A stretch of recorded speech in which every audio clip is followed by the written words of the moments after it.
Арыбаңыздар, урматтуу көрөрмандар. Бүгүн биз мамлекеттик тил жана тил саясаты боюнча улуттук комиссиянын төрагасы белгилүү кыргыз таануучу коомдук ишмер Мелис Мураталиевди баарлашууга чакырган элек. Бүгүн биз буга чейин президент Садыр Жапаров козгогон таштанды, көрүстөн жана башка орчундуу маселелер боюнча кеп козгойбуз. Арыбаңыз Мелис мырза, студиябызга кош келипсиз. Бар болуңуз. Коомчулук сизди баягы кыргыздын каада салты, үрп адаттары, коомдогу көйгөйлүү маселелер боюнча орчундуу демилгелерди көтөрүп жүргөн адам катары жакшы билишет. Өлкө башчыбыз президент Садыр Жапаров көрүстөндөрдө темир коргондорду, бетондон чоң эстеликтерди коюу шариятка да туура келбегендигин, кыргыз каада салтында да андай жоктугун баса белгилеп өттү да. Анан ушул боюнча сиздин оюңуз кандай? Ушул туурабы? Илгери ата-бабаларыбыз маркумдарды узаткандан кийин көрүстөндөрдү кандай белгилешчү эле? Тилекке каршы акыркы учурда, акыркы мезгилдерде мындай бир көңүлгө аларлык көйгөйгө айланып баратат. Себеби баягы жашыруун эмес, баарына белгилүү, азыр айылдарда эски көрүстөн, жаңы көрүстөн деген түшүнүктөр пайда болду. Себеби баягы жашоо уланат, адам төрөлөт, өлөт, бул дүйнөдөн өтөт дегенден анан сүйөк узатканда биз атайын көрүстөндөрдү улам жер тартыш болгон үчүн бир жерди белгилеп коюп, аны бекитип, жаңы көрүстөн ачып, ошондой менен алектенип атабыз. Анан замандын талабында азыр эмнегедир сиз белгилеп өткөндөй темирден, таштан, бетондон, кирпичтен деп коелучу, ошондой бир бекем бышык материалдар менен эстелик күмбөздөрдү тургузуп, анан ошентип тургузуп койгондон кийин мындай ойлонуп көрсөк, бул материалдар көпкө чейин мындай бузулбай, урабай турат да. Бери дегенде бир кылым болбосо бир 2-3 кылымга чейин жүрүп өтүшү мүмкүн. Өзгөчө таштар, анан темирлер. Анан муну өзү кайсы бир деңгээлде туура эмес го деп, мисалы мен жеке оюмда ушундай бар да. Негизинен көчмөнчүлүк жашоодо өмүр сүргөн кыргыздар жанагы сүйөк узаткандан кийин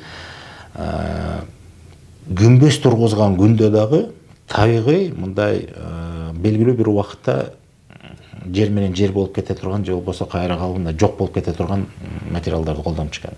Мисалы жөн эле чопо топурактан эле күмбөз тургузуп чыккан, же болбосо жыгачтан. Мына жыгачтан болобу же чопо топурактан болобу, ошондон тургузулган күмбөз же кандай болбосун, ошондой коргон болгон күндө дагы ал бир ашып кетсе, бир 100 жыл же 150 жылда ашып кетсе, барып кайра өзүнөн өзү табигый түрдө баягы жан чачын, шамал, борон болот, ар кандай табигый бир таасирин алда, табиғаттын таасирин алында өзү менен өзү, жер менен жер болуп кайра калыбына келет экен. Анан ошентип барып, баягы кайсы жерде көрүнүштөн кайсы жерде мүрзө бар экенин билинбей эле калчу экен. А бүгүнкү учурда ошонун баары жанагындай темир таш менен коргонуп, таш менен тургузулуп, ошентип жасалып атпайбы жанагы күмбөздөр? Аны ойлонуп көрсөк, бир 2-3 кылым жөн эле турат ал. А 2-3 кылымдан кийин ал өзүнөн өзү да жок болуп кетпейт, тура берет дагы. Анан ошол жер, көрүстөн болгон жер, ошол бойдон кол тийгис болуп калат да, же болбосо эч ким же мал дарылабайт, киши дарылабайт да, ошол менен өзүнөн өзү жерди мындай тиричилик, турмуш тиричилик жүргүзгөнгө жерди тарыта берет да. Анан жашоо токтобойт да. Улам кийинки көрүстөн, улам жаңы көрүстөн боло берсе, ошондой жүрүп отура берсе, анда келечекте бизде айдоо дагы, жайыт дагы жер калбай калышы мүмкүн деген чөнөкөй мындай логикалык негизде ошондой бир ойго келесиң да. Анан ушунун өзү туура эмес го деп ойлойм да. Ушундай азыркы замандын талабында жанагынтип таш эстелик орнотуп, темирден коргон салып дегенибиз ошо туура эмес окшойт. Эми бул мындай суроо туулушу мүмкүн. Бул кайдан келген? Башка элдин маданиятыбы же эмне болду деген суроо болушу мүмкүн. Өткөндө мага бирөө мындай суроо берди да, бул кыргыздын тарыхында ошондой болду беле? Таш эстелик тургузган жана башка деп. Анан бул жагын ойлонуп көргөндө, мисалы тарыхый өңүттөн караганда бизде балбал деген түшүнүк бар. Анан таш жазуулар бар эле да. Илимде эпитафия деп коет. Ошо таш эстеликтерде атайын ошол маркумга карата, өтүп кеткен кишиге карата арналган бир тексттер деп коелучу, ыр түрүндө саптар ошентип ташка чегилип жазылган учурлар болгон. Эгерде тагыраак айтканда, басымдуу көпчүлүгү ошол маданият биздин доордун 5-кылымынан бир 10-кылымга чейин бул өтө абдан бир өнүккөн мезгил болгон экен да. Мисалы бул Энисей доору деп коебуз, Алтай доору дейбиз. Мына ошол мезгилдерде ушул күнгө чейин сакталып турат. Ошол адамдардын баягы көрсөндөрү же мүрзөлөрдүн жанында ошондой таш, балбал таштар, анан жана таш эстеликтер. Биринчиден балбал таштын анын мааниси бөлөк. Ал жерде ташка адамдын элесин келтирет. Ал жерде жазуу болбошу да мүмкүн. Негизинен адамдын элеси чегилет. Ал эми таш эстеликтерин жана жазуу эстеликтерине келгенде, эпитафия деп коет тилинде, ал жерде кадимкилер ташка ошо өлгөн адамга арнап бир анын өмүр тажымалын, кыскача ким болгонун, кандай адам экенин ошентип чегип калтырган эстеликтер бар. Мисалы ошол эле Барсбек Каганга арналган эпитафия бар. Болгондо да алар жөн эмес, ыр түрүндө. Мунун баары кыргызга таандык экени азыр илим далилдеп атат. Бир кызык маалымат. Азыр биздин Кадыралы Коңкобаев, Нурдин Усеев деген окумуштуулар, ошо бирөөсү устаты, бирөөсү шакирти болуп, түркология жаатында абдан бир чоң илимий эмгектерди арнап атышат. Булардын азыр чыгарган байыркы кыргыз таш эстелигиндеги жазуу таш эстеликтеринин азыр сөзмө сөз айта албайм, ошол атласын чыгарып атышат да. Таш эстеликтер боюнча атлас. Анан алардын илимий изилдөөлөрүнүн негизинде 700дөн ашыгыраак ушундай таш жазуулар бар экен. Ошол доорго таандык болгон 5-кылымдан 10-кылымга чейин. Ошонун баардыгы карап көрсөк бир гана кыргыз эмес, ал жерде негизинен 4 элге таандык таш эстеликтер. Кыргыздарга, көк түрктөргө, уйгурларга, анан түргөчтөргө. Ошо 700дүн ичинен 400дөн ашыгыраак кыргызга таандык, калган 300гө жакыны башка улуттардыкы, ошол эле көк түрк, уйгурларга же түргөчтөргө дейт. Басымдуулугу кыргыздыкы дейт. Анан ошол демек кыргызда бул илгертен бери салттуу түшүнүк катары болсо керек деген ой бар, негиз бар. Бирок ошондой болгон күндө дагы бул массалык түрдө болгон эмес да. Себеби ошол жазууларды иликтеп карап көрсөк, көбүнесе кагандарга, кол башчыларга, элчилерге, же болбосо мындай көрүнүктүү, мындай бир олуттуу эмгек арнаган, элдин жүгүн көтөргөн, мындай бир элдин тагдырын чечкен адамдарга арналып ошондой эстеликтер тургузулуп, анан жөн эле эстелик эмес, ал жерде жазуу чегилип, ал кишинин таржымалы мындай бир тарыхы, же болбосо анын кылган эмгеги эскерилет да. Мен ойлойм, бул мындай мыйзам ченемдүү көрүнүш болушу мүмкүн. Себеби көрүнүктүү адамдарга ошондой бир эстелик тургузуу, бул мындай ар бир тирүү жанга мындай кымбат баалуу түшүнүк катары орун алып келсе керек жашоодочу. Анан адам баласынын жашоосунда эң орчундуу 2 окуя. Бул кайсы окуялар? Бул адамдын төрөлүшү, бул жашоого келип, анан бул жашоодон узап кетиши. Анан ушул 2 окуяга байланыштуу салттар абдан туруктуу болот. Негизинен өзгөрбөйт дейт да. Эгер деле өзгөрүлсө, анда бүттү. Анда бул улут өзүнүн улуттугун жоготот деген түшүнүк эмнегедир мындай илимий чөйрөдө ошондой пикир бар да. Анан ошону ойлонуп көрсөм, мен да иликтеп көрдүм, кыргыздыкы ошол чындап эле ошол өзгөрүлбөй келатабы ушул салты, же баары бир мындай бир дин болобу, же башка бир түшүнүктөр, замандын агымы, замандын өзүнүн бир талаптары болот, ошонун таасири менен балким өзгөрүлүп кеттиби, балким биз азыр такыр эле башкача болуп калдыкпы деген ой келет да, баягы тирүү адам болгондон кийин. Өзгөчө азыркы көрүнүштү карап көрсөк, мына таш эстелик жана темирден, тигинден, мындан кирпичтен салып атабыз, чындап эле өзгөрүлүп кеттикпи деген ой келет да. Бирок мындай терең талдап көрсөк, негизги эреже салт өзгөрүлбөптүр. Болгону гана ошонун бир салт менен кошо жүргөн каада деген түшүнүк ошого көбүрөөк басым кылып коюптурбуз да. Анан ошону көбүрөөк маани берип, салт деле бар орунда. Бирок акыркы мезгилде биз салтка маани бербей, түшүнбөй, аны экинчи же үчүнчү орунга коюп, кээ бир учурда андан баш тарткан учурлар да пайда болуптур. Бул эң өкүнүчтүү нерсе. Мен ошондон сөз козгогум келип атат. Жөнөкөй эле суроо. Кыргыздын салты боюнча бала жаңы төрөлгөндө эмне кылабыз кыргыздар? Ушу күнү да аткарабыз биз ошону. Анан адам өлгөндө эң биринчи эмне кылабыз? Оппа окшош. Экөөнүн эрежелери, салттары негизинен окшош. Аталыштар гана бөлөк. Адам жаңы төрөлгөндө, бала ымыркай төрөлгөндө кыргыздар сүйүнчү айтат. Адам өлгөндө эмне кылабыз? Угузабыз, кабар айтабыз. Экөөнүн мааниси бир. Экөөнө тең кабар, маалымат билдирүү да. Сүйүнчүдө бул жакшы кабар, сүйүнүчтүү кабар, жакшылык баш кошулду. Биз баягы башыбызга баш кошулуп өсүп атабыз деген жакшы нерсе. Бул жашоонун келиши, жаңылануу деген мааниде бул сүйүнчү. Ким менен бөлүшөт кыргыз сүйүнчүн? Жакын туугандары менен. Бүгүн биз жакын туугандары деп чектеп калдык. Мурун ким менен бул жашоодо тааныштыгы бар болсо, ким менен алака мамилеси болсо, баарына кабар айтчу экен, сүйүнчүнө. Анан бир нерсени байкап жүрөсүздөр, турмушта өзгөчө мына азыркы учурларда деп коелучу. Жакшылык кабары, сүйүнчү кабары менен бөлүшпөй койсо, адам биз кыргыздар таарынбайт экенбиз анча-мынча. Ал эми жаманчылык болуп, жанантип жакындары, таанышы, тууганы кимиси болбосун өтүп кетсе, ошондон кабардар болбой калса, демек кабар угузбаса ага, анда таарынабыз. Көчмөнчүлүк жашоодо биз кыргыздар негизинен баягы жамааттык жашоо болгон да. Уруу болуп, жамааттык жашоо. Азыр отурукташкан жашоодо, отурукташкан жашоо образында биз индивидуализмди биринчи орунга койдук. Жекеликти. Жеке адамдын өзүнүн орду, жашоосу, өзүнүн кыялы, өзүнүн укугу дегенге чейин бардык да, мына өзү бүттү. Индивидуализм. Биринчи өзүмдү ойлойм, анан калганын ойлойм деген. Көчмөнчүлүк жашоодо андай мүмкүн эмес болчу. Көчмөнчүлүк жашоодо сөзсүз түрдө жамааттык принцип болгон. Бага кыргыздын сөзү өзү айтып турат. Элге берсин, эл ичинде бизге берсин дейт. Эл эмне дейт, эл укпасын деген түшүнүктөрдүн баары бул жеке адам ким болбосун, кары жаш, улуу кичүү, аял эркек болбосун, эмне гана болбосун, жашоосунда бардык нерсе эл менен эсептешилет деген сөз. Демек биз эл менен бүтүндүктө жашаганбыз.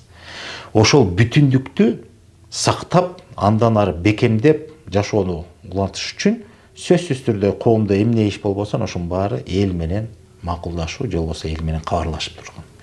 Эгерде бирөөнө жанагынтип баягы көз чарып балалуу болуп атса бирөө, бир үй бүлө, сүйүнчү кабарды баарына айтчу. Себеби ал кыргыздын түшүнүндө, мисалы мен балалуу болсом, бул бала менин эле башыма баш кошулган жок, жалпы кыргыздын башына баш кошулду. Себеби биз жамааттык жашоодо бири-бирибизге таянып, баягы көптү көрсө көл болот деген сөз, ошондон да жалгыз даракта кой болбойт деген ушул да, ырыс алды ынтымак деген философиянын баары келип туруп эле элдүүлүккө такалат. Ынтымак, биримдик болбосо сен туруштук бере албайсың жогу. Табигый кырсыкка туруштук бере албайсың. Демек көптүн күчү көп деген сөз. Ошол принципти улам жашоо турмушта тиричиликте сакташ үчүн жанагындай кандай эмне жаңылык болбосо ошонун баары кабардар болуп, баары ошону тең көтөрүшкөн. Жакшылык болсо, сүйүнүч болсо ошонун баары тең көтөрүшкөн, жаманчылык болсо да тең көтөрүшкөн. Кабар айтуунун милдети, салт, эрежеси эмне үчүн керек дегенде, ошол сен ким менен бул жашоодо алакаң, мамилең, байланышың болсо, жаманчылык, жакшылыгы менен бөлүшкөн сайын ошол ынтымак беримдигин бекемдей берет. Мамилең ысый берет, жылуу мындай, улам күчтөнө берет да. Демек кабар айтуу ошол. Биз ошо кабар айткандын мааниси ошондо деп түшүнүшүбүз керек. Анан бул башка логикада негизде да түшүндүрүлөт. Мисалы көчмөнчүлүк жашоодо, жоокерчилик заманда биздин катарыбызда ким бар, канча бар, саныбызды да билишибиз керек. Катарыбызды да билишибиз керек. Канчасы жарамдуу, жарамсыз. Канчасы жого жарамдуу, канчасы жарамсыз. Канчасы үй иштерине, тиричилик иштерине жарайт, канчасы мисалы согушка аттанганга даяр деп ошол эсеп так болуш керек. Азыркы заманда баары кагазга катталып атпайбы? Илгери ошонун баары күнүмдүк тиричиликке атайын бир кызматты бөлбөй, сен санакты жүргүз дебей эле, ушундай ынтымактын күчү менен эле той аштарда ошонун баары билинчү. Кабар алышып беришип атып билебиз. Бунун башына баш кошулуптур. Дагы бир балалуу болуптур, эркек балалуу болуптур, же кыздуу болуптур деген түшүнүк менен билебиз. Баланчада келечекте өсүп турат мына кийин жоокерлер даяр деген сыяктуу. Ушунун баары турмуштук муктаждыктан келген. Анан ошондон отуруп, анан белгилүү бир эреже, бул салт болуп калыптырат. Каадасы болсо, анын ошол салтты аткаруудагы анын мүмкүнчүлүгү, дарамети, анын аброю, адамдын ошо коомдо ээлеген ордуна жараша. Мисалы, эгерде белгилүү инсан болсо, бүтүн элге эмес, бөтөн элдерге да таанымал инсан болсо, анын зыйнатына кантип анан биз элдин баарын чакырбай койбойбуз. Жөнөкөй мисал, Айтматов өлгөндө. Эсиңердеби? Ата бейитке сөөгүн коюп атканда, топурак салганы келген адамдардын санын аныктаганга мүмкүн болгон эмес. Себеби башы ата бейитке жетти сөök менен кошо. ошо топурак салганы топурак салам деп келген адамдардын аягы филармониядан Бишкектен чыга элек болчу. Бул эмнеден кабар берет? Муну мисалы Айтматовдун үй бүлөсү келип туруп кабар айткан жок да баарына, кел топурак сал. Жок, кыргыздын парзы. Мен ушундай адамга кантип мен топурак салбайм. Бир кыргыз бул дүйнөдөн кош айтышты деген түшүнүк менен мен да кыргызмын деген жүрөгүндө кыргыз деген сезими бар адам атылдык милдет катары ушуну мен барып бул кишиге топурак салбасам анда мен өзүмдү кечирбейм деген түшүнүк менен барды. Аны эч ким чакырган жок. Барбай койсоң мамилең үзүлүп калат деген түшүнүк жок ал жерде. Бул жерде адамдын өзүнүн ички абери турат. Мисалы Айтматов деген ким? Кыргызды дүйнөгө тааныткан улуу инсан болуп, Айтматов аркылуу дүйнө кыргыздын жашоосун, тиричилигин, салтын, наркын, дели кыргыз деген эл бар экенин билди да, анан бизди ушунчалык кызматы менен кыргызды көкөлөтсө, анан биз ошол Айтматовго жок эле дегенде ошо акыркы сапарга узатканга, топурак салганга да жарабайбызбы деген түшүнүк. Эмне деген философия бул жерде? Милдет парз катары кабылданат. Анан мына бул Айтматовдун каадасы.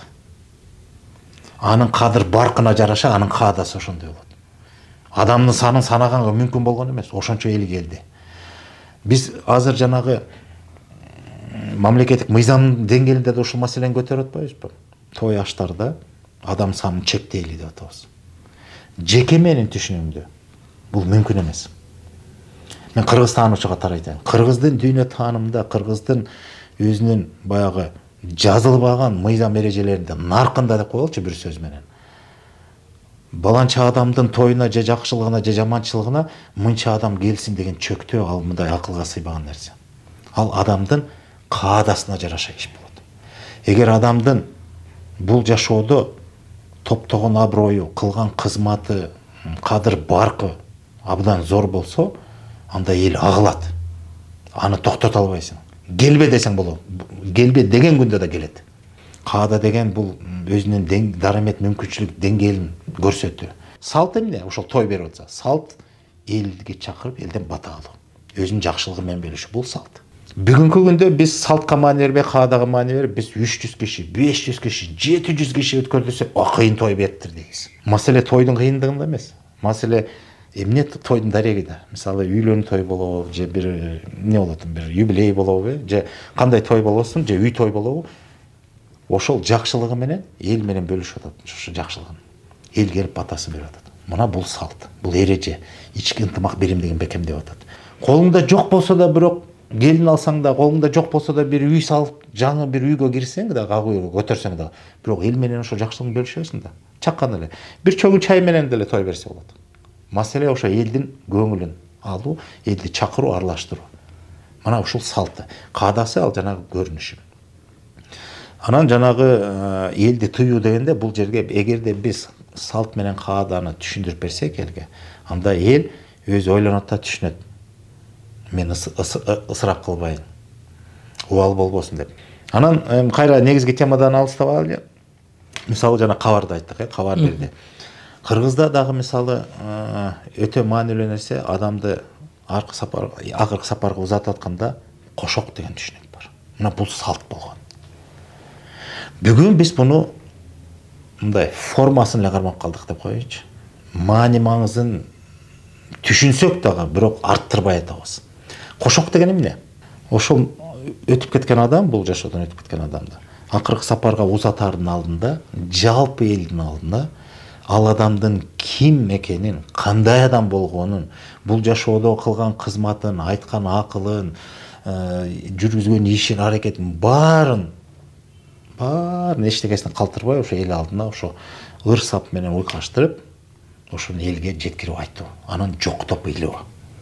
Ушундай эле, эми жок арабызда. Ушул ишти жасады эле, эми аны ким жасайт? Мындай кычалыш маалда ушундай сөз таап кетчү эле, эми анын ордун ким ээлейт? Ушундай эки элдин башын бириктирип, ынтымакка келтирчү эле, бүгүн анын ишин ким кылат деген сыяктуу аны жоктойт, бирок анын кандай адам экенин ошол жерде арттырат да. Адам деген күнүгө өлө бербейт, бир эле жолу өлөт. Анан акыркы сапарга узатып атканда, аны бүгүн барбай эле коеюн деген болбойт. Барыш керек. Башка ишин калсын. Бүгүн болбосо эртең бүтөт тирүүчүлүктө. бирок адам өлгөндөн кийин акыркы сапарга узатууну бул баары калат да, бирок бул биринчи орунда болуш керек. Барып узатып коштошуш керек. Анан барганда ошондо кошок кошо отурган адамдар кошок кошо отурат, ошону угуп атып, кандай адам экенин дагы бышыктайт. Анан биротоло биз кимди узатып атабыз, кимди жоготтук деген толук мындай кандай десек түшүнүү болот да. Кошоктун мааниси ошол. Экинчи мааниси өсүп келаткан жаш муунга бул адамдын жашоодогу орду, анын кылган иши, эмгеги, кызматы баарын баалап туруп, анан өсүп келаткан муундарга үлгү катары, өрнөк катары аны көрсөтүү. Анан бирок ошол өтүп кеткен адамдын даражасына, деңгээлине жараша, эгерде ал элдик адам болсо, анда ошол кошоктор барып эмнеге айланат? Барып анан дастанга айланат. Мисалы, Манасты алсак, бүгүнкү күндө биз Манасты дүйнөдө жок теңдешсиз чыгарма деп атабыз. Эпос деп атабыз. Бул дастан кыргызча айтканда. Бул Манастын жаралышынын тарыхы өзү кошоктон башталат. Ушуну көбүбүз маани бербейбиз да. Бул кадимки эле кошок болгон. Манас өткөндө бу дүйнөдөн Манасты жоктоп кошок кошуп атып, анан убакыт жетпей калган, күн жетпей калган, ай жетпей калган. Бир нече айлап айтып отуруп, себеби анын баскан турганы, жасаган эмгеги, кылган иши ушунчалык көп болгон үчүн, ушунчалык мындай айтпай койгонго болбойт дегендей болуп, анан ошону күндөп түндөп айтып атып, кошок кошуп атып. Сүйөктү жашырган күндөн кийин дагы 40 ашына чейин кошок айтылган. 40 ашында да кошок бүтпөй калып, чоң ашына чейин дагы кошок кошуп айтылган. Жанагы романдын ырчылуу ошентип кошок кошуп айтып отуруп, анан элдин эсинен кетпесин, элдин эсинде калсын, түбөлүккө калсын деп туруп, анан элдер атайлап анан чакырып, баягы кошогуңду кошоп айтчы деп отуруп, анан мындай табигый түрдө анан дастанга айланат. Ошентип жүрүп отуруп, анан Манастын өзүнүн касиети бар, жана башка болуп туруп, анан муундарга касиет кубалап жүрүп отуруп, анан манасчылык өзүнчө бир чоң касиетке айланды да, анан ушул күнгө чейин үзүлбөй келатат. Бул биринчиден ошол Манастын өзүнүн касиетине жараша. Экинчиден анын кылган эмгеги, иши, анын кыргызга жасаган зор кызматы түбөлүк болуп унутулбаганлыгынан улам муундан муунга айтылып келатат. А башы кошок, бул да салт. Сөзүңүз каралжы ошондо кошокту буга чейин азыркыдай аялдар эле эмес, ошо эркектер да кошок кошкондо. Албетте. Биз бүгүн шарттуу түрдө эле эмнегедир чектеп койдук да, кошокчу десе аялдар болуш керек. Аялдар кошок кошот дейт. Жок. Мисалы, кайра эле адамдын каадасына жараша. Эгерде белгилүү эл башы, баатыр, хан, падыша болсо, эркек киши болсо, анда элге көрүнүктүү, таанымал, ошол деңгээлди ачып бере турган дарамети бар элдик акындар кошок кошчу. Кайра эле алыс барбайлы. Айтматов өлгөндө кошокту ким кошту эле? Эсиңердеби? Элмирбек Иманалиев. Дагы бир маселе. Аны бирөө сурандыбы? Же тапшырма бердиби? Жок. Элмирбек айтты. Анын өзүнүн эскерүүсүндө да бар. Айтматов ушу болсо, кыргызды таанып атса, анан өтүп атса, анан мен комуз алып жүрүп, аталарымдын мурасын кийинки урпактарга өткөрүп берейин деп акындык өнөрүмдү алып жүрсөм, анан Айтматовдун өлгөндө кошокту кошпосом, мен кошпосом, анда ким кошот деп. Чөн эле өзүнүн атуулдук парызы, милдети катары барып туруп анан кошту. Кошкондо да кандай кошту.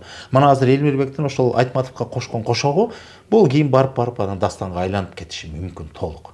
Эгерде ошол дарамети бар акындар ошону андан ары чогулуп кетсе, Айтматовду дастанга айланса болот. Бул илгери ошондой эле болуп дастандар жаралган. Себеби Айтматовдай адамды азыркы замандын талабында андай мүмкүнчүлүктөр көп да. Азыр тасма бар, видеосу бар, кагазга жазылган көп нерсе, аны унутууга мындай мүмкүн эмес дегендей да. А илгерки заманда ошондой адамдардын бул жашоодогу кылган эмгегин, ишин унутпаш үчүн ооздон оозго, ооздеке ошо төкмөлүккө салып, ошол кошок аркылуу төкмөлүккө салып, анан отуруп дастан чыгып, өзүнчө бир өнөр пайда болгон да. Азыр ошо кошокту кошок эмес жоктоо деп атышпайбы? Экөөнүн айырмасы бар. Негизи жоктоо да бул. Мазмуну боюнча жоктоо, бирок аталышы кошок. Кошуп айтат деген сөз да. Жана мен башында айтпадымбы? Салт өзгөрүлбөй келатат. Биз түшүнүп түшүнбөй, билип билбей, бирок туура жасап атабыз. жасап келдик. Акыркы убакта анча мынча бурмалоолор, бузулуулар кете баштады. Мен ошол жөнүндө сөз кылгым келет. Мисалы, сөөктү жерге койгондун өзүнүн бир тартиби бар, эрежеси бар. Кыргыздын салтында. Муну биз түшүнүп түшүнбөй, билип билбей аткарып атабыз. Анан көп учурда өзгөчө мен муну баса белгилеп айтайын. Мисалы, биз акыркы 5-6 кылымдан бери ислам дини кабыл алып, мусулман болуп жашап келатабыз эл катары. Мен ислам динине эч каршылыгым жок, бирок исламдын таасири менен биздин кээ бир салттуу түшүнүктөрүбүз 2-чи орунга же 3-чү орунга түшүп, жылып, диний талаптар 1-чи орунга коюлуп калды да.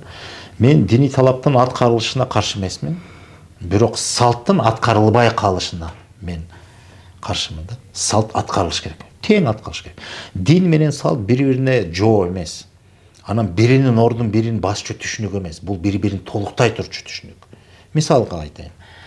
Шариат боюнча, мисалы ислам дини боюнча, жанагындай жаназа кепинге ороп, жаназа окуу, Куран түшүрүп, муну баардыгыбыз аткарабыз. Мундан эч ким баш тартпайт. Майрам сууга алып жууганы жана башка. Ал туура аткан. А бирок салтты түшүнүк ошол жанагы кошо кошуу, кабар берүү. Бири-бирине каршы жок да, аткарып атабыз. Ошол сыяктуу дагы бир көрүнүш акырында четке кагылбай эле четке жылып баштады түшүнбөстүктөн. Мисалы, кыргыздын салтында сөөккө атайын казанактап коебуз. Үйчө деп коелучу, бөлмөчө даярдап туруп, сөөктү ошакка койгондон кийин ал боштук бөлмө кадимкидей. Андагы бою, узун, туурасы өлчөмдөрү бар. Анан оозу кадимкидей ооз казанак. Анан ошол ооздун бекитип туруп, анан кайра топурак менен көмөбүз. Ошондо көмгөндөн кийин жердин үстүндө дөң болуп калат. Дөбө болуп калат. Эмне үчүн? Себеби ошол жер астындагы ошол сөөк койгон жерде ошол бөлмөчөдө коюлуп, ошонун боштук турат да. Ошондо топуракты казып алдык да. Ал үйгөндө ал үстүнө дөбө болуп калат. Мына так ушундай түшүнүк биздин доорго чейинки мезгилдерде, көчмөндөрдө, өзгөчө биздин ата-бабаларыбызда ошентип сөөк коюп келген. Муну археологияда дөбө маданияты деп коет. Курганная культура дейт орусча. Курган деп коет, коргон деген мааниде. Дөбө да болбосо. Азыркыга чейин ошондой дөбө мүрзөлөр бар. Бул баягы илгерки чоң атактуу падышалар дейбизби, баатырларды койгондо дөбө мүрзөлөр аябай чоң болгон. Себеби чоң болгону демек ошончолук кенен казган. Себеби археологдор айтып атат, ошондой мүрзөлөрдү казганда, дөбө мүрзөлөрдү, минген аты кошо, курал жарагы, оокат жайы, керек болсо аялы, балдар менен кошо көмгөн учурлар болгон экен. Эмне себептен ошондой болгонун мен аны билбейм, аны окумуштуулар деле билбейт. Божомолдор бар. Ал жөнүндө талдабай эле коелу. Маселе сөөк койгондо өзүнчө атайын бир бөлмө жасачу экен. Кээ бир учурларда, байыркы учурларда анын баарын ичин арча же каргай жыгаш менен каптап жасачу экен, түшүп калбагадай болуп туруп. Ошого чейин жасачу экен. Анан үстүнө дөбө курган экен. Илимде аны катакомбная культура деген түшүнүк да бар. Катакомба деген сөз ушу боштук, бөлмө деген сөз. Дагы ошонун үлгүсү ушул күнгө чейин уланып келатат. Бирок акыркы мезгилде кээ бир дейин десең, уже көп эле айылдарда мындай өтө баштаптыр. Баягы анын кереги жок, ал татаал экен, көп убакытты алат. Мүрзө казыш оңой эмес деп, оор болот экен, имиш. Ошондон качып, кичинекей эле мындай чуңкур казып туруп, капталга коюп туруп, сөөк баткыдай кылып туруп, анан көмүп салып атат. Мындайча айтканда, бул кыргыздык эмес бул. Бул кайсы элдик экенин билбейм, мен айта албайм, баягы адашпаш үчүн айтпай эле коеюн кайсы элдик экенин. Бирок кыргыздык эмес. Ошентип сөөк кое баштады. Бул ошо биз салтыбыздан кетип атканыбыз. Муну кечиресиз, ушу айрым эле белгилүү журналисттер жакында маселе кылып көтөрүп чыгышты. Ушундай кылып көмсөк, жер үнөм болот деп айтып атышпайбы? Жерди үнөмдөш үчүнчү таш менен темирден эстелик койбосок эле жер үнөмдөлөт. Ал эми сөөктү жашырууда өзүнө тиешелүү болгон эми ашып кетсе, бир биягы узуну 2 метр, биягы 1 метр. Андан көп үнөм болбойт. Туура эмес түшүнүк да бул. Ушинтип жарча кылып туруп такай эле, мындай эле сөөктү жашырып коюш эле маселе, бул маселе эмес менимче. Бул ошол сөөккө карата болгон урмат-сыйдын белгиси да, атайын билимче. Бул миңдеген жылдар бою ошентип сөөк коюп келгенбиз, дагы деле коюп атабыз. Азыркылар жана жеңилдикке качып ошондой кылып атат. Мен ушуну баса белгилеп айткым келип атат, бул биздин салтта жок нерсе. Эми экинчи маселе. Өзүнүн тартиби бар сөөктү жашаганда. Кыргыз кай жерде болбосун, кайсыл Кыргызстанда болобу, бөлөк жерге болобу, эгер кыргыз болсо, анда сөөк койгондо белгилүү тартиби коет. Ошол жайгаштыруусу деп коеюнчу. Сөзсүз түрдө башы түндүккө карайт. буту түштүккө карайт. Чалкасынан жаткырат дагы жүзүн бетин коелчу күн батышка буруп коет. Ошондой тартиппен коет. Муну эркектер жакшы билет, себеби эркектер киргизип, эркектер казак доозун бекитип, анан көмөттө аял кишилер барбайт. Анан ушул тартип илгертен бери келатат, азыр деле бар. Анан карасаң бул эмне десе, биз көп учурда мындай болуп калдык да, биз сөөк коюп атканда негизги ошол иш-чарада коелу, эми ошол мындай расмесин биз молдого тапшырып коебуз. Молдо билет эмес. Молдо айтат, молдонун айткандай жасайбыз. Мындай кыл, тигиндей кыл дейт. Молдо ол дин менен келген түшүнүк. Ал кийин эле келди. Молдонун негизги жанагы кепинге орогону, майрам суга алып кепинге ороп, анан тиги жаназа окуганы, талил айтканы ал маселе жок. Андан биз эч ким талашпайт. Молдо жетет. Бирок сөөктү коюу жана мүрзөнү казуу бул молдолорго тиешеси жок. Бул кыргыздын салтында илгертен эле бар эле. Анан ошо тескерисинче кээ бир учурда ошо молдокелер же салтты билбеген үчүн жанагындай туура эместикке барат. Мындай эле көмсөңөр болот дегенге чейин барат. Кээ бир учурда. Баарын айтпайм, бирок кээ бир ошондой. Кээ бир молдолор билет. Жок, салтта илгертен бери ушундай болгон, ушундай коебуз дейт. Кадимкидей казанагын казып. Ал андай болсо жакшы. Билбегендер өзгөчө жаш молдолор. Андан кабары жок. Жанагынтип эптеп эле жеңилдикке качырып эле эптеп эле көмүп салабыз дейт. Мусулманчылыкта талабы боюнча адам өлгөндөн кийин ам баягы өзүнүн талап шарты бар. Жанагынтип жаназа окуган, тиги бул кепинге ороп койгон, ал баары бар. Анан ошо сөөк коюу тартибине келгенде аларда мындай нерсе бар экен. Сөзсүз түрдө ушундай жайгашыш керек деген талап жок экен. Анан эгерде шарты болсо дейт, анда буту менен Меккеде коебуз го кыбыланы. Кыбыланы буту менен тептирет экен. Мен ушуга келгенде таң калдым. Бизде мен эсимде, кыбылага теппей, төшөк салып жатканда да кыбыланы тептирбей салгыла деп айтат го. Азыр кийинки учурда. Сөөк койгондо мусулманчылыкта, исламда буту менен кыбыланы тептирет экен. Анан эмнеге деп мындай таң калдым да. Көрсө алардын түшүнүгүндө мындай экен. Мекке бул исламдын борбору. Жанагы кара таш турбайбы ошол жерде. Ошол жерге баары келип сыйынатын, Меккенин очо чордондо колчу борбору. Анан ислам эле эмес, кайсы дин болбосун негизи бир эле максат бар, ал элге жайылыш керек. Ислам деле ошол принципти карманат. Исламдын борбору Мекке болгондон кийин динди жайылыш керек да, анан мусулман динин кабыл алган, ислам динин кабыл алган мусулман адам өтүп кеткенден кийин ошол кайсы жерде жашаса, ошол жерде сөөк коюп атканда буту менен Меккеге тептирип койсо, бул мындай символ, белги экен да. Борбору тиякта, ошол жактан тебинип жүрүп отуруп, биякты көздөй жылып атат ислам, өнүгүп атат деген сөз. Багытты көрсөтөт. Буту менен тиякты борборду тебинип атат да, башы тиякты карап атат го. Демек, ошол жакты баштанып, багыт кетип атат, ислам жайылып атат деген түшүнүк. Логика бар. Логика бар экен.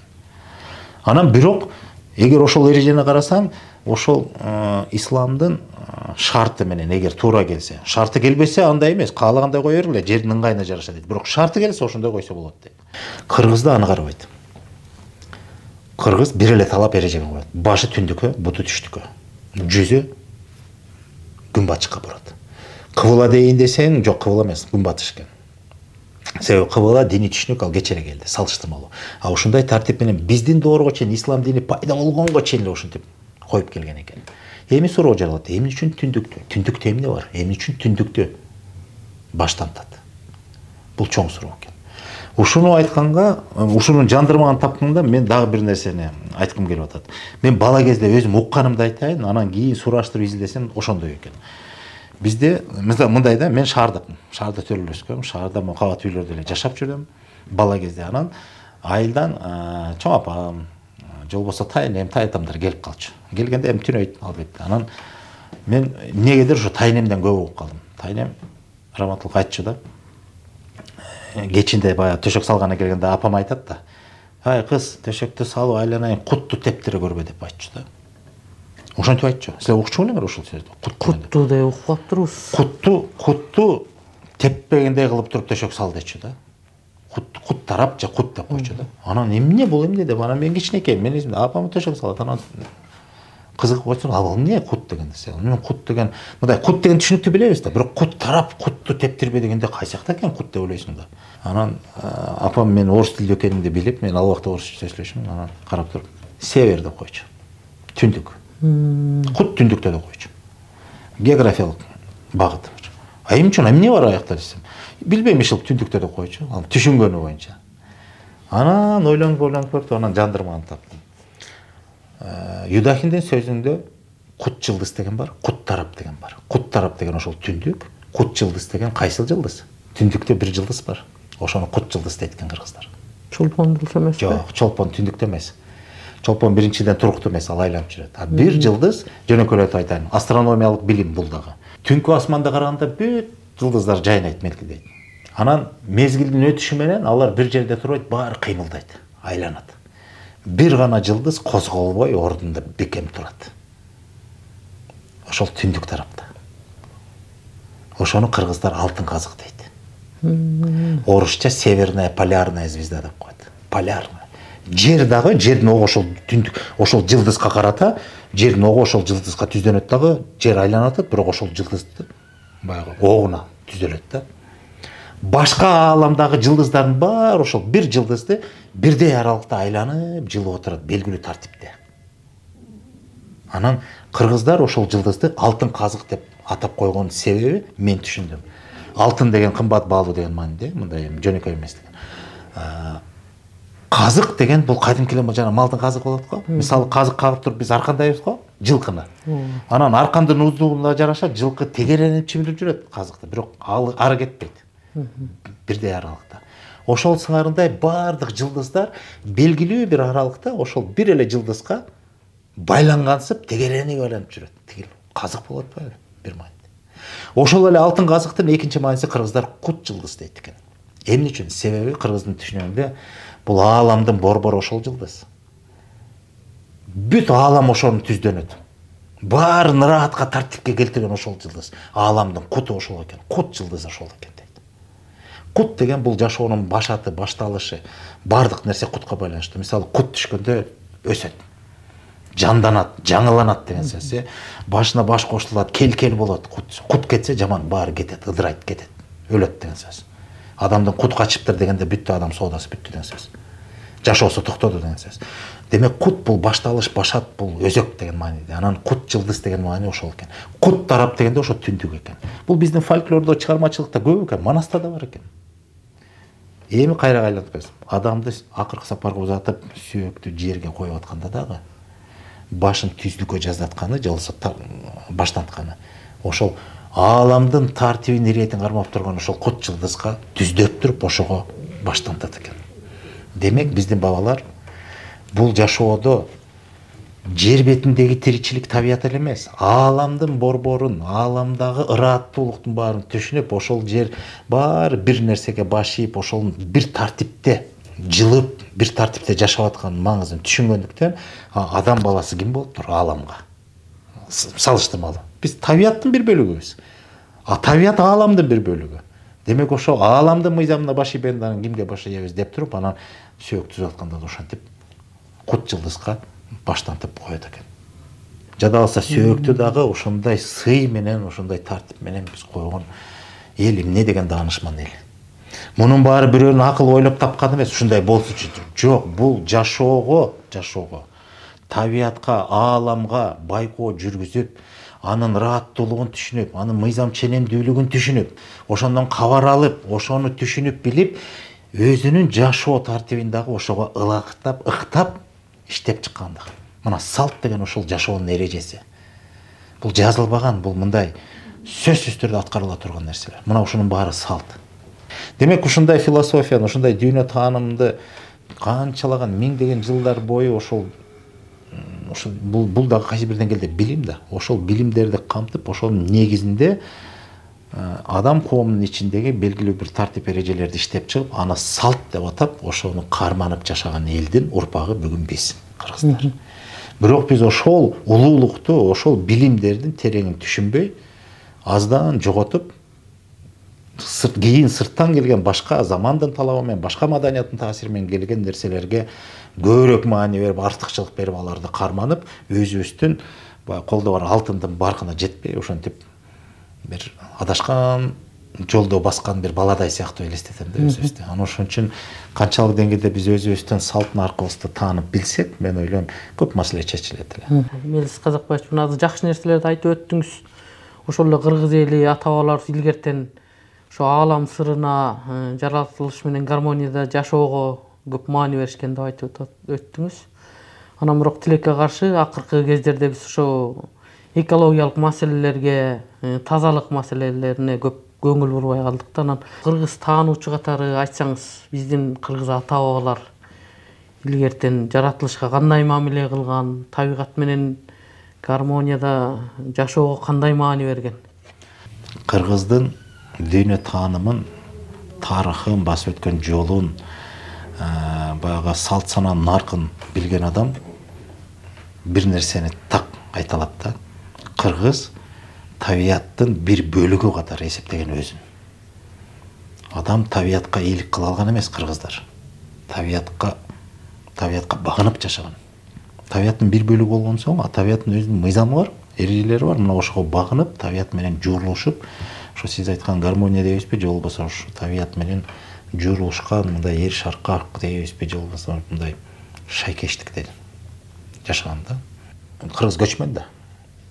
Жылдын 4 мезгилине жараша журтты которуп көчүп жүрүп атабыз. Анан ошондо мезгили келип, бир мезгил экинчи мезгилге болуп атканда биз бир журтту таштап экинчи журтка көчөбүз. Ошондо коно турган, бара турган жердин тазалыгын ойлобойм мен. Мен өзүм аркамдан калтыра турган журттун тазалыгын ойлойм. Конгон журтума караганда көчкөн журтум таза болсун дейт. Мен көчүп таштап аткан журтум тазалап туруп анан барып жака барам. Ошондо бул да жөнөкөй эле логика. Мен кайда жүрбөйүн, аркамдан таза болсо, тазалык болсо, аркамдан эчтек бир таштан жок болсо, кайда барбайын, бар жак жерде таза болот. Эгерде мен аркамдан улам таштанды калтыра берсем, анан менде бир маселе жаралат. Кайсы жерде таза жер бар деп. Бүгүн тилекке каршы ошондой болуп калды. Бүгүн мына мен көп байкайм да, мына Бишкектин жогору жагында эки чоң капчыгай бар суу, Аламин менен Аларча. Бишкектин эми баары дебейин бир бөлүгү базар күндөрү, эс алуу күндөрү, дем алыш күндөрү ошол жака баары умтулат. Себеби шаардын кым-кууту, өзүнүн бир ыргагы бар, анан эс алалы, табиятка жакын бололу деп, анысына алыс эмес, жакын бир саатта бара аласың да, барып да шаардын баары ошол жака толуп алабыз. Эптеп бир таза жерди таап алсак да, ошол жерден сүйүнөбүз. Ой, мояк сонукен таза экен, кел ошол жака отурабыз, эс алабыз дейбиз. Кечке отурабыз да, анан туруп ошол жактын баарын таштандыларыбызды таштап кайра кетебиз. Ошол менен кийинки келгенде ал жер таза болбой калат. А илгери, мына жана макалда айткандай, биз эмне алганбыз? Конгон журтума караганда көчкөн журтун таза болсун деп, биз аркабыздан эч качан таштанды калтырып жүрбөйбүз. Тазалап жүрөбүз. Бул макал жөн макал эмес. А ошондон улам мен кийин баягы изилдеп жүрүп бир нерсеге таң калдым. Мен ошондо таң калдым. Азыр көбүнө деле таң калыштуу болуш керек. Көрсө, Кыргызда сууну ыйык тутуу, жерди ыйык тутуу деген салт болгон экен. Ушул нерсе бүгүн бизде жок. Биз бүгүн бул салтты билбейбиз. Бул салтты карманбайбыз биз. Биз тескерисинче салтты бузуп атабыз. Эми түшүндүрүп берейин, бул эмне деген салт. Мисалы, сууну ыйык тутуу салты бул кайсы жерде болбойлук биз.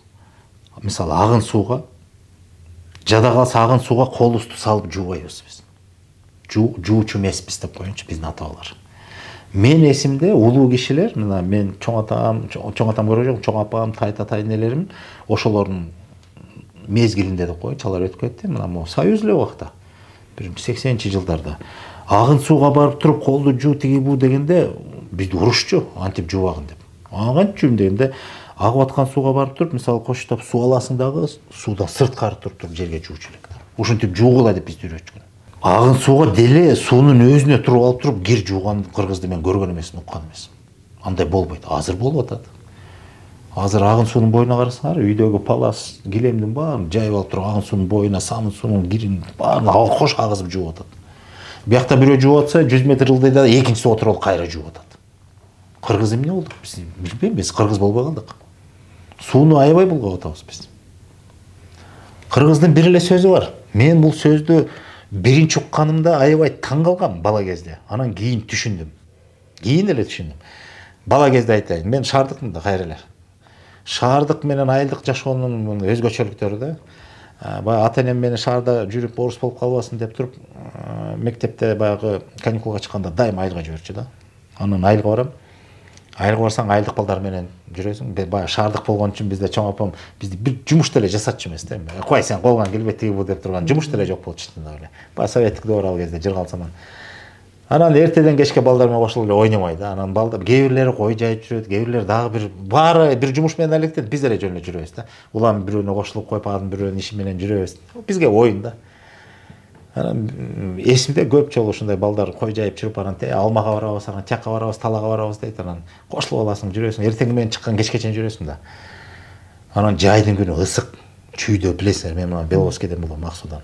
Күн ысык, анан чаңкап суу ичкин келет. Анан балдар, айылдык балдар, жөн эле мындай бир арык суу агып аткан эле талаада эле сугат сууларда, мындай бир суулар агат. Анан ошондо бир сөздү айтып алып жата калып ошол сууну иче берчү да. Анан ошол сөздү угуп мен таң калчумун. Ошол сөздү айтып койсо эле суу тазаланып калат эмеш да. Анан күлчүмүн, балдар эмне болуп атасыздар деп. Ал сөздү билесиңер да силер менен. Аккан сууда арам жок деп койчу. Аккан сууда арам жок. Кел, могу таза эле суу деп эле жата калып ичишчү. Мен эсимде, мен карап туруп чочулам. Балдар жок болбойт, корбойсуң, бул кир да. Биз эмне шаардыктарбыз, биз бөтөлкөдөн таза суу ичебиз, же крандан агызып туруп таза ичебиз да. Анан бир күн чыдайм, эки күн чыдайм, үчүнчү күн чыдабайсың, кошо жата калып ичесиң. Себеби тигилер оорубайт эч кимиси. Баары жакшынакай, күндө эле баары ичип жүрөт, күндө эле жүрөт, анда таза экен чын эле деп анан ичесиң. Анан баягы балалык мүнөз да, баягы ошол сөздү айтып туруп ичесиң да, ошол сөздү айтсаң тим эле бир тазаланып калчу деп болот. Кийин түшүнүп атам. Башка да экен мааниси. Азыр ошол эле айылга барам, азыр ошол эле суу агып атат, иче албайсың. Себеби ошол 80-чи жылдарда элдин баары бир табиятка ошол салт кылган мамилеси бар экен, ошондо биз салтты кармачу экенбиз. Сууну булгачу эмеспиз. Азыр булгап атабыз. Суу өзгөргөн жок, айыл өзгөргөн жок, эл өзгөргөн жок. Биз мындай көчүп кетип башка бирөө келген жок. Ошол эле эл, бирок баягыдай жок. Биз өзгөрдүк, башка жагына, жаман жагына өзгөрдүк. Биз булгап баштадык, биз тазалыкты сактабай калдык. Аккан сууда арам жок деген сөз кыргыздын түшүнүгүндөчү сууну ыйык тутуу деген салт болсо, бул негизги эреже болсо, кыргыздын акылына да, оюна да келбейт сууну булгайын деген. Жашоодо, табиятта адамдан башка бир да жандык, мал болобу, жапайы жаныбар болобу, ким болбосун, сууну атайын булгабайт, арам кылбайт. Адам эле булгайт. Мал сууну кантип булгайт? Баягы сууну кечип өтүп топурак эле кылып койбосо, мындай атайылап барып туруп ушуну булгайын дебейт. Агаранда адам, биз атайын булгайбыз. Мисалы ошол эле мисалды айтайын. Бишкектин жогору жагындагы Аларча менен Алаймүндөнгө барганда, бир жолу мен болгон көрүнүштү айтайын. Биз барып ушинтип бир жерде эс алып атабыз, үй бүлөсү менен. Капталбыз да, жакында дагы бир жаштар эс алыптыр. Көп жыл мурун. Анан баягы кеч кирип калганда, баягы камын пашташты кеткенге деп, мен байкап атам эмне бар экен деп. Анан эчтеке боло электе жаман жакшы көрүшпөй, урушпай этпей эле деп. Анан мен басып барып айттым, балдар, биз эми кыргызбыз, өзүбүздүн жерибиз, өзүбүздүн төрүбүз, керемет жер. Кетип атыпсыңар, ушуну аркаңардан таштан таштабай, чыйнап кеткиле, орчулук деле кылбаса элек десем. Байке, сонун деп койду. Анан көңүлүм аябай көтөрүлүп сүйүндүм, рас, бир жакшы иш болду деп. Анан кайра келип биз отурабыз шашпай. Тигилер баардык таштандыларын баарын пакетке салды, баарын тегерен жыйнады, оокаттарын жыйнады, чыгып баштады жолго. Анан бирөөсү барып туруп эки баштыкты жыйнады, алып кетет экен десем, барып туруп аккан сууга ырыт салды. Ырыт салды. Жерди таза сактады, сууну булгады, айырмасы эмне? Азыркы кыргызга баардык нерсени аягына чейин туура айтпаса болбойт экен да. Бияка таштанды таштабагыла дегенибиз менен, бияка да таштаба, сууга да таштаба, колуңа ала кетип, таштанды таштачу жерге алып барып ташта дегенге аргасыз болуп калыптырбыз да. Ушунчалык биз майдаланып кеттибиз. Сөз түшүнбөй калыптырбыз. Сөздүн төркүнүн түшүнбөй калдык. Сөздүн төркүнү эмес, сөздүн өзүн түшүнбөй калдыбыз да. Күйүп кеттим да ошол жерден. Анан кыргызда бир сөз бар. Салт бузулса, эл бузулат дейт. Салт жоголса, эл жоголот деген сөз бар, макал.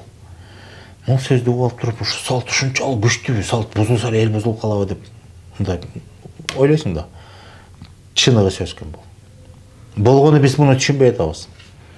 Салт деген бул эреже да. Мисалы сууну ыйык тутуу, жерди ыйык тутуу салтын бузсак, эл бузулат экенбиз. Кандай мааниде? Эл бузулат деген сөз бул жерде бир жандырмага мындай да түшүндүрөйүн. Мисалы бүгүнкү күндө биз салтты мындай эреже десек, мындай бир эме аткарса болот, аткарбай деле койсо болот дегендей да, мындай бирөө үчүн аткаргандай кылабыз да. Мисалы өзүбүз үчүн, абийирибиз үчүн мындай табият, жашоо, жада калса мына Кудай алдында деле ошо салтты карманалычы деген ой келбейт экен, жок. Агар анда мөөрү басылып кагазга жазылган мыйзам болсо, аны аткарабыз. Себеби аткарбай койсоң жазаланабыз. айыбын төлөйбүз дегендей. А салтты аткарбай койсо эчтеке болбойт деп ойлойбуз. Бирок тескерисинче салтты аткарбасак жазасын алабыз. Жазасы күчтүү болот. Сууну булгап атабыз. Ошол булганган суу акыр чикир ачып качып кеткен, булганып калган, чирип кеткен, курттап кеткен нерсенин баары сууга атыштап атабыз, агып атат. Анын баары же айдоочуларга сугат болуп кетет, же болбосо мал ичет кайра эле. Мал ооруйт, жанагындай анын этине биз жеп атабыз, ооратабыз. А сугат жеринен өсүп чыккан өсүмдүктөр ошол эле мына алыс болбой эле ошол клубника, малина жана башка нерсе, помидор, бадыраңыз. Базарга түшүп атат, Бишкектин базарына. Сатып алып атабыз. Анан аны жесек, анан бирдеме болуп ууланып кетебиз, анан туура эмес болуп калабыз, ооруп калабыз. Кайра ким күнөөлүү? Адамдын акылында санэпеден базардын ээси, сатуучу күнөөлүү, ошону өндүргөн фермерлер күнөөлүү дейбиз. Жок, күнөөнүн башаты өзүбүздө. Табиятты сууну булгаган адамдарда күнөөнүн бар. Эгер ошону булгабасак, маселе болбойт эле. А кыргыздар ошону салт кылып туткан экен. Сууну жерде ыйыктатуу салт деген. Эмне үчүн?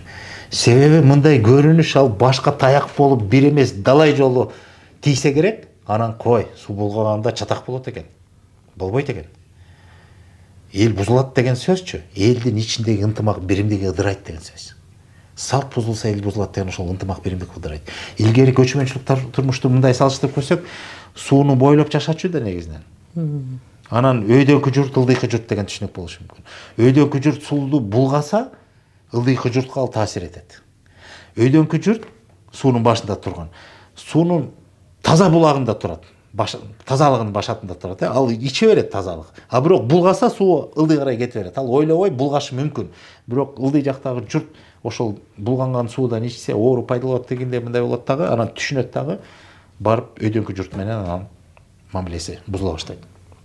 Талаша баштайт. Анан ошонун баарын көрүп туруп байкайт да, сууну булгаганда бирөө зыян тартат экен. Ал оору бияка да келип бизге жугат. Болбой калды дегенде биз менен жакынлашып, анан мамилебиз бузулат экен. Кой, бул жаман экен. Андан көрө булгабай көрөлүчү десе, чатак жок. Сонун. Бул эреже деп анан ошондон эреже иштеп чыгат. Ошентип анан салт иштеп чыгат.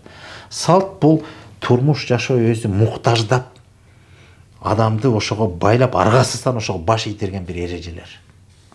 Анан ошону көрүп туруп, биз эл болсок, бири-бирибиз менен тытышпай, ынтымак биримдикте жашаш үчүн, бири-бирибизге жаманчылык кылбай, ошондой бир тазалыкты, арулукту сакташыбыз керек турбайбы деп туруп, анан ошону табияттан көрүп туруп, ошол агып аткан сууга карата болгон өзүнүн мамилесин бир тартипке келтирсе, ошону жашоосуна күн тартибине киргизип аны салт кылса эле бүттү.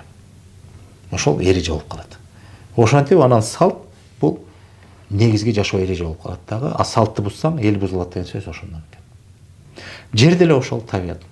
Табиятты булгасаң, мисалы жер жайыттарды бүт баары ошонун баары кайра келип өзүңө таяк болуп тиет. Ошонун баарын билип түшүнүп туруп, мисалы журт которгон сайын улам таштанды таштай берсең, аяғыңда таза жер калбай калат да, өзүң эле башыңа тийген таяк болот да. Же болбосо ошо таштанды ошол жерден акыр чикир болуп чирип, туура эмес болуп, анан аны кайра адашып бир мал жеп алса, ошондон ууланат да, кайра өзүнө башына таяк тийет да. Ошон үчүн баарын жок кылып тазалачу экен да. Өрттөчүн өртөп, болбосо жерге көмүп, жер менен жерип чирип, жерде жок болуп кетсин деп туруп, ошонун баарын ушундай кылчу экен да. Ушуга далил катары мисалы археологдор археологиялык казууларды жүргүзүп атканда көп нерсени таап аныктабашпайбы. Мисалы, байыркы мезгилде доорулордо айтып атат. Могул жерде адамдын көрүстөнү, сөөктөрү бар экен дейт. Анан бул жерде мисалы айыл шаар болгон экен деп аныктап атат да, мен дааналап айтпайм, мисалдап айтып атат. Анан ошонун этек жеринде, жакта чогорок жерде атайын таштандылар үчүн казылган жер бар дейт. Таштандыларды ошол жака көмчү экен дейт. Жөн эле таштачу эмес экен. Ал жерде көбүнесе ал кезде эмне таштанды? Сөөк, малдын сөөктөрү. Анан эң кызыгы, бул дагы кыргыздарга таандык экенин белгиси ушунда бардык жиликтер чагылган дейт. Кар жилик чагылбайт бүктүн дейт.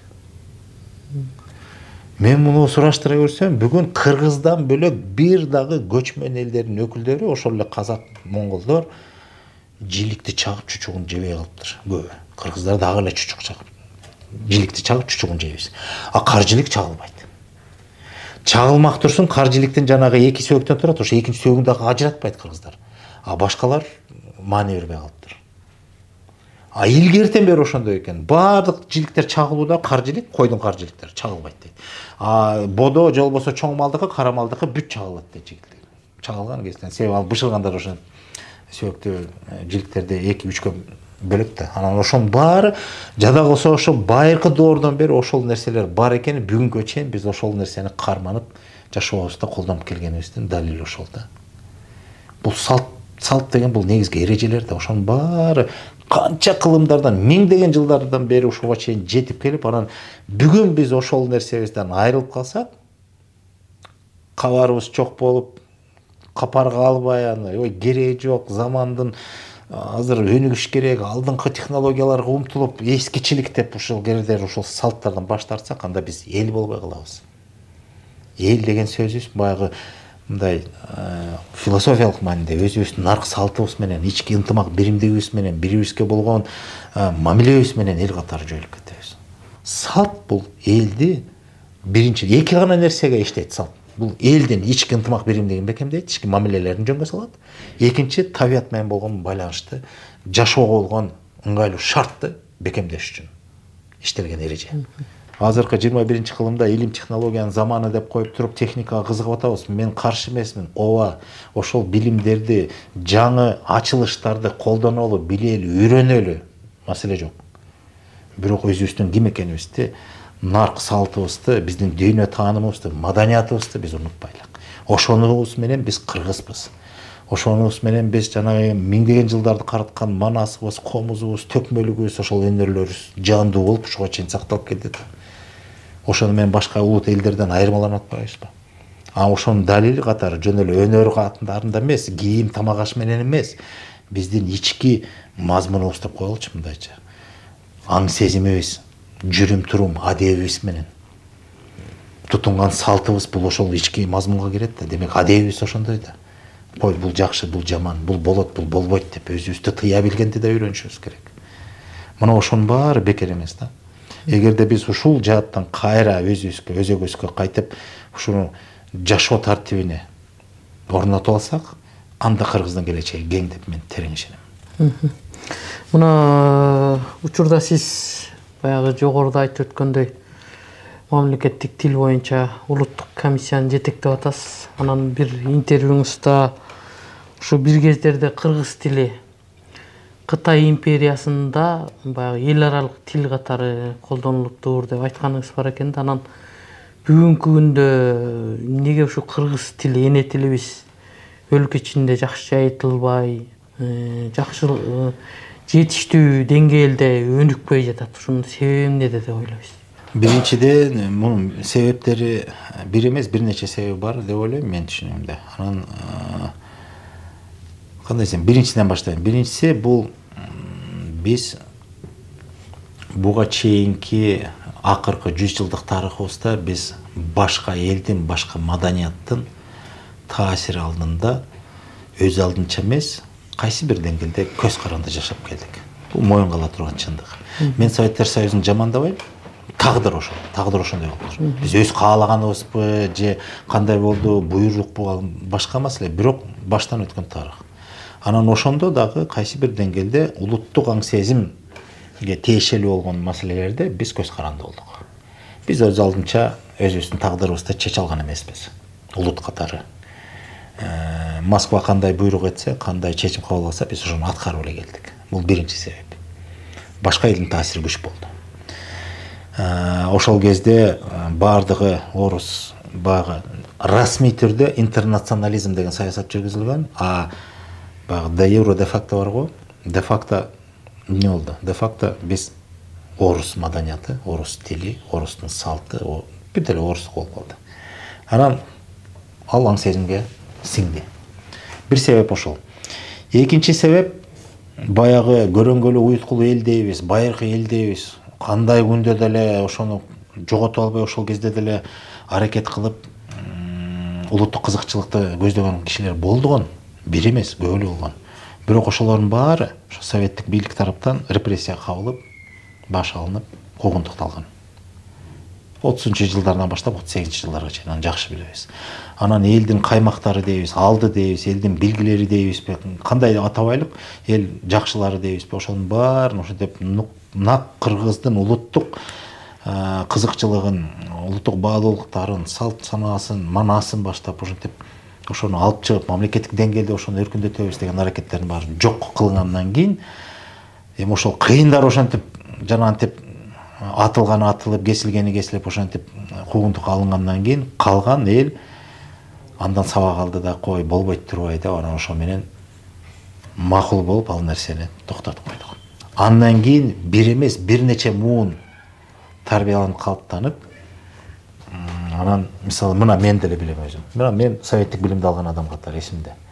Биз мектепте билим алып атканда кыргыз улут катары, эл катары биз 17-ci кылымдын аягында ушул тоолордун, коктоголотторунда ушундай бир таш доорундагыдай жашаган элдин бир байкуш элдин бири болгонбуз деп бизди ошентип окуткан. Биздин тарыхыбыз жок, маданиятыбыз жок, сабатыбыз жок, жазуубуз жок, эчтекебиз жок болгон. Жөн эле мындай бир тери жамынып алып эле коктоголотто жашаган бир жаныбардан бир аз айырмабыз бар. Ушул сымал бизди ошентип окуткан. Мен эсимде. Азыркыга чейин архивтерде бар. Кыргызды дикокаменный кыргыз деп жазган. Илимде дикокаменный деген терминдин өзү пайда болушу, демек таш доорундагы жапайычылык жашоодогу адамдар деген сөз. Бизди ошондой категорияга киргизип койгон. Анан эң кызыгы мейли алар киргизишти. Эң кызыгы биз ошого ишенип алдык да. Себеби андан мурун биз кандай болгонубузду, тарыхыбызды, санжырабыздын баарын бизден четтеп, үзүп, ошол байланышты үзүп туруп, муундар менен болгон байланышты. Анан биз деген аң сезимибизге жаңы нерсени калыптап киргизди. Анан биз советтик адам болобуз дедик. Кыргыз өзүбүздүн эчтекебиз болбогондон кийин тилибиз деле эмне кереги бар дегенсип, анан орус тили, орус маданияты баары артыкчылыктуу болду дагы, ошого басым кылып, өзүбүз ошого ыктыярыбыз менен басым кылып, анан интеллигенциянын алдыңкы өкүлдөрү кыргызча сүйлөбөй калганда. Же болбосо өздөрү сүйлөсө да орусчадан кыйналган үчүн балдарын анан оруска көбүрөөк ыктады. Бул тенденция болду, мен билем, мен башынан өткөм, мен көргөм. Анан эгемендүүлүктү алганы мына акыркы 33 жылдан бери. Биз ошону өз алдынча саясат жүргүзгөндө, келечекке карай өзүбүздүн стратегиялык багыттарды аныктаганга дараянепетибиз болбой калды 90-жылдары. Себеби ага чейинки негизги элита дейбизби, ошо башкаруучулар дейбизби, ошо төбөлдөрүбүз баягы союздун калыбы менен келип, аткаруучулук гана жөндөмгө ээ болгон адамдар өз алдынча чечим чыгарып, саясатты аныктап, багытты белгилеп, мындай баш көтөрүп өз алдынча өнүгөбүз деген дарамет болбой калган. Анын катарында тил да ошондой. Анан мына бул бир нече гана мен айтып атам, бул эле эмес, көп эле себептер бар. Мен кээ бирлерин, негизгилерин гана айтып атам. Анан дагы бир себеп, мына жакында эле ушул кызматка келгени мен бир нерсени таң калдым. Ушуну айтып, ушуну мен токтотоюн. Бир себеп. 89-жылы мына Советтер Союзунун акыркы жылдары деп коелу. 91-жыл урады да мына. Акыркы жылдарында кыргыз тили мамлекеттик тил макамын алган мыйзам бар. Мыйзамда ал кезде, ошол кезде жагдайды эске алганда эң сонун болгон. Бул сонун мыйзам болгон. Бул саясий эрк болгон, чоң. Андан кийин дагы бир жолу өзгөртүлүп тогулталды ал мыйзам, жаңыртылды. 2004-жылдары, мен азыр эсимде жок, дагы бир жаңыртылды. Анан мына былтыр дагы бир жолу жаңыртылып, конституциялык мыйзам деген макам берилди. Анан бир кызык нерсе, мен байкаганым, мыйзам турат мамлекеттик тил боюнча. Бирок ошол мыйзам аткарылбаса же бузулса адамдар тарабынан, ошого чара көрүү маселеси каралбаптыр мыйзамдын өзүндө. Демек, эреже талап бар. Мындай кыл, жазуу кыргыз, иш кагаздар кыргызча болсун, кыргызча сүйлөсүн, кыргызча билсин, мамлекеттик тилде билсин, жүргүзүлсүн деген талап бар. А бирок ошол талапты аткарбасаң, ошол эле мыйзамда болуш керек да, аткарбасаң анда чарасы болуш керек. Айып пул салыш керек, тинч керек, мынч керек, жөндөш керек дегендей. Ошонусу каралбаптыр. Ошо 33 жылдан бери, ошол 35 жылдан бери мамлекеттик тил макамын алгандан бери кыргыз тилибиз ошол чара маселеси каралбаптыр. Демек, мыйзамдын аткарылышын көзөмөлдөп, бузулуп атканы же аткарылбай атканын андан ары кайра түздөй турган мындай жөнөкөйлөтүп аткан тизгини жок экен дагы. Мыйзамы бар, тизгини жок. Эми биз азыр мына жана айтып атканым, азыр биз чоң саясат жүргүзүп атканда, мисалы тил саясаты дегенде биз негизги мыйзам талаасын бир жөнгө салалы деп атканыбыз, ошол мыйзам талаасында ошол мыйзам турат, эми ошону тил мыйзамын бузуу же аткарбагандыгы үчүн укук бузуулар кодексине атайын бири-бирине кошуп атабыз. Мамлекеттик тил боюнча мыйзам бузулса, анда чарасы мындай болсун. Айыппул болсо айыппул төлөсүн, эскертүү болсо эскертүү болсун, ал белгилүү талап эрежелери менен иштелип чыкты. Анан ошону жөнгө сала турган, атайын көзөмөл боло турган орган болсун деп ошону киргизип атабыз. Мына эгерде ошол ишке ашып калса, анда мыйзам чегинде, мыйзам талаасында анда бул нерсе тизгинделе баштайт дагы. Мен ойлойм, оңдоло баштайт. Себеби буга чейин аракеттер көп болду. Мисалы, бир эле мисалды айтайын, жарнама жаатында айтайын. Бишкекте борборунда басып өтсөм, көчөлөрүндө көзгө урунган бардык жарнамалардын дээрлик көпчүлүгү расмий тилде. А мыйзамда турат, бардык тышкы жарнамалар мамлекеттик жана расмий тилде жазылат. Тартиби да бар. Биринчи мамлекеттик тилде, анан расмий тилде. Керек болсо мамлекеттик тилдеги тамгалардын өлчөмү чоңураак, расмий тилдегиси кичирээк болуш керек. Саясат ошондой. Мыйзамда турат, бар болчу. Бирок аткарылбайт. Анан бирөө мисалы жалаң расмий тилде жазды да мамлекеттик тилде жазган жок. Аны карап туруп, мыйзам бузулган турбайбы дейин десең, мыйзамдын негизинде ошого чара көрө албайт экенсиң да. Ошон үчүн 33 жылдан бери ушинтип чайналып келдик. Эң чоң жазасы эле ошону барып сыйрып алып салсак болот. Бул туура эмес, мыйзам буздуң дейт. Бирок ал макул сыйрып салгыла. Эртеси кайра келип коет, эчтеке кыла албайсың. Маселе ошондой болуп келди. Анан бир эле жардама эмес, деле бүт мамлекеттик тил боюнча мыйзамга тиешелүү болгон бардык тармактарда ушундай экен да. Мыйзам талап эрежеси бар, аткарбаса бузса, ага көрө турган чаралар болгон эмес. Мен ойлойм, бул дагы негизги себеп эмес, бир себептердин бири. Эгер бул да кирсе, бардык нерсе мында шайма-шай келиш керек да. Ошонун баары толук кандуулукка жеткириш керек. Мисалы, билим берүү тармагында да чоң маселелер бар. Мына билим берүүдө, кыскартып айтканда, жөнөкөйлөтүп айтканда, 3 тепкич бар билим берүүдө. Адамга билим берүүдө эң башаты бул бала бакчалар, аяктан да билим берилет. Анан мектеп, анан жогорку окуу жай. Анан бул жерде бир кызык маселе бар. 3 баскыч бири-бири менен мындай шайкештиги жок да, байланышы мындай үзүк созук болуп атат да. Түшүндүрөйүн. Бала бакчанын, мисалы Бишкек шаарында эле айтайынчы, бала бакчалардын көпчүлүгү тарбиялоо тили расмий тилде. Статистика боюнча бир 30% мамлекеттик тилде тарбия жүргүзүлөт дейт. 50дөн ашык пайыз эки тилде деп айтылат. Анан бир 10-20га жетпеген 10 канча пайыз расмий тилде дейт. Анан статистиканы карасаң, расмий тилде бир аз эле экен. Негизгиси эки тилде экен, анан бир 30% мамлекеттик тилде жүргүзүлүп атат деп ойлойбуз. А ошол эки тилде жүргүзүлөт деген маселенин ичин карай сүңгүп кирсек, ал жерде негизги тарбия орус тилинде жүргүзүлөт. Жумасына 2 сабак кыргыз тили киргизип коюшкан балдарга. Балага, бала бакчадагы куракта балага жумасына 2 сабак болгондо да кандай 20 мүнөттүк сабак. Бир жумада 40 мүнөт кыргыз тил сабагы өтүлөт экен да, ошону менен биз эки тилде тарбиялап атабыз деген сөз. Бул жөн эле көз боямачылык да, мындайча айтканда. Мен катып айтсам кечирим сурайм, бирок мен үчүн ушундай да. Муну айтпаш керек, эки тилде жүргүзүлүп атат. Бул бир эле тилде жүргүзүлүп атат. Болгону кыргыз тил сабагын киргизип коюптур, болду. Демек, расмий түрдө бизде 70% расмий тилде өтүп атат, 30% мамлекеттик тилде өтүп атат. Бала бакчада. Бала бакчаны бүткөн балдар мектепке барат. Анан мындай да. Жүрөгүндө кыргыз деген сезими бар атуулар, ата-энелер балдары сөзсүз түрдө кыргыз болуш каалайт. Бирок баласы бала бакчадан тили орусча чыгып калган. Анан кыргыз мектепке беребиз балдарыбызды. Кыргыз тилдүү мектепке бергенден кийин тили орусча калыптанган бала мектепке барганда ал жерден тилин калыптандыруу жөнүндө сөз жок, ал жерде билим бериле баштайт. Ал билимди алганга жетише албайт, ал жерде тилин калыптандыра албай атат. Ошондон кыйналып чайналып отуруп 1-2 жыл жаман обара болот да, кыйналат бала. Аны көргөн ата-эне карап туруп баласына боор ооруп туруп алат да, анан орус тилдүү мектепке берет. Анан жыйынтыгында мындай түшүнүк калыптанат. Кыргыз тилдүү мектептер начар экен деп айтат. методика начар, окута албайт. Мына мен балам окута албайт, 2 жыл кыйналып кайра орус тилге бердим дейт, орус тилдүү мектепке. Маселе анда эмес. Маселе бала бакчада бала жаңыдан тили калыптанып атканда эне тилинде калыптанбай, бөлөк тилде калыптанган үчүн аң сезими калыптанып бүткөндөн кийин кайра мектеп курагында келип туруп, мектептен өзүнүн эне тилин калыптандыруу бул убаракерчилик. Башатынан оңдош керек.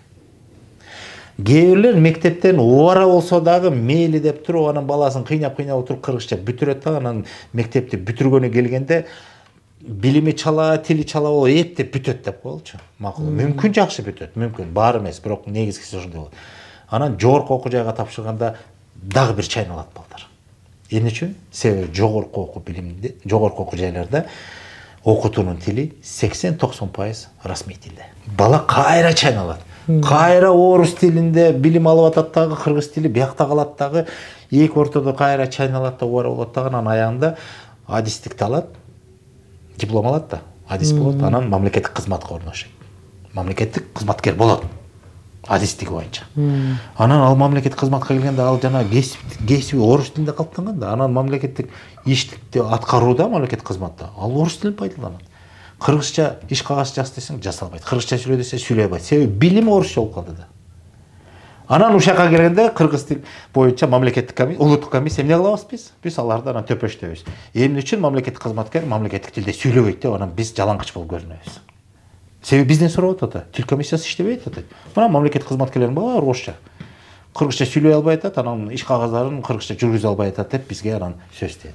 А маселе тамырдагы тиякта жатканы менен көбү түшүнбөй атышат да. Эгер биягын түздөп алсак эле, мына саясат дегендечи, саясат деген жөнөкөй айткандачы, техникалык тил менен айтканда технологиясын иштеп чыгыш керек. Жолун түздөш керек. Эгерде бала бакчада баардыгы мамлекеттик тилде тарбияланса, мектептерде мамлекеттик тилде негизги билимди алса, жогорку окуу жайда кесиптик билимди мамлекеттик тилде алса, ал кандай кызматкер болот? Мамлекеттик тилде иш жүргүзө алган, иш кагаздарын да жүргүзө алган, сүйлөй да алган, ой пикирин да жеткизе алган, негизги бардык жагынан төп келген мыкты кызматкер болот эле. Анда тил комиссиясынын зарылдыгы да жоюлат эле. Канчалык деңгээлде анда баарын мындай тизгиндеп же болбосо көзөмөлдөгөнгө зарылдыгы болобу жок болобу чоң суроо болот да. Менин тилегимде, чындап тилегимде, эгерде биз ошол билим берүү жолун, тартибин жөнгө коюп койсок, келечекте мамлекеттик кызматкерлерде мамлекеттик тил боюнча маселе жаралбагыдай кылсак, анда тил комиссиясында эле орду жоюлуш керек.